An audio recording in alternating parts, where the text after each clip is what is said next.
You have received more money from limited liability companies than any other 2022 candidate. In over 130 of these cases, your campaign did not record the LLC's owners in violation of a 2019 state law. Your campaign declined to comment when asked about this by New York Focus and the city. Why is your campaign not reporting this, and how does this comport with your vow to make Albany more transparent and ethical? Well, we certainly are continuing to follow the law, and the law requires these individuals to provide us with the information.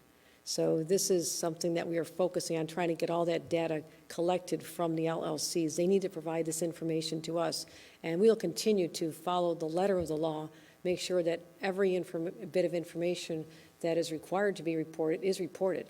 I believe in this. I believe in these laws. They're important. They're important reforms, and my team will continue to make sure that the information is available as soon as we get it, as soon as we're able to get it from the individuals who've made those contributions. From people who don't proactively provide this information, and there's a difference between the letter of the law and what you said about making Albany especially transparent and ethical. No, we're continuing to get this information, and we'll make it available when we have it.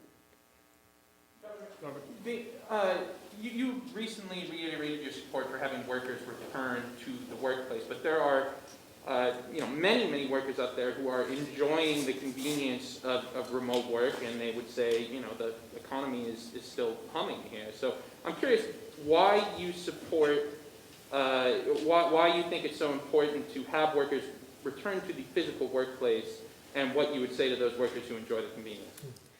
Well, first of all, we're talking about specific geographic areas. When I made that statement, it was in New York City.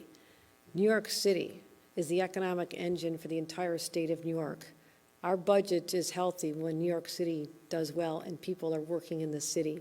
So we want to make sure that people are getting back, taking the subways, which is why I'm focusing on subway safety, making sure that the culturals are vibrant and Broadway and the restaurants and the hotels are all active.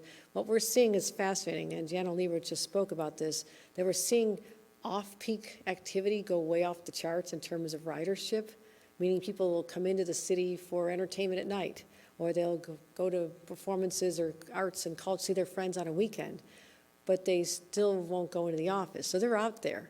And just to get our community back in a place where we're still having those creative connections. I can't tell you how many business leaders, and whether it's a law firm or it's a financial service institution, whether it's a tech startup, what I don't want this young generation to miss, or this generation that's enjoying the experience, is the opportunity to evolve in their profession and to do better with mentorships and those relationships. So that, for me, is a lost art if people are isolated in their homes. But that being said, I also need this whole economy to come back. And particularly New York City has to be the vibrant place it was with people on the streets. It also becomes a safer environment when you don't have abandoned streets. The buildings are filling up, the subways are active. All of this has to come back again. Now, different parts of our state have a different experience.